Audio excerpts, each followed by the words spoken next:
Дені сау ұлт ел болашағы. Облыста бұқаралық спорттың кең қанат жаюына жағдай жасалуда. Мәселен, Шыңғырлау мен Жаңақала ауданында жаңа жаттығу алаңдары ел игілігіне берілді. Мемлекет басшысының тапсырмасына сай елде спорт саласына ерекше көңіл бөлінуде. Соның ішінде ұлт саулығының негізі бұқаралық спортты дамытудың маңызы айрықша. Осы орайда аудан орталығында ашық стадион ел игілігіне берілді. Ауылда бұрын соңды болмаған жаңа нысанның құрылысына жергілікті бюджет есебінен 103 миллион 306 мың теңге бөлінген. Жалпы аумағы 100 шаршы метр. Ашылу салтанатынан соң футболдан аудан жастарынан құрылған командалар арасында жолдастық кездесу өтті. Ойынды ең алғаш болып аудан әкімі өзі бастады.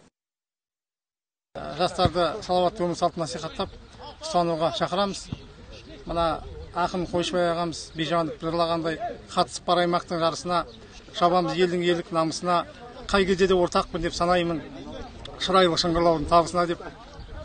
Осылай тек қана жеңістің жолы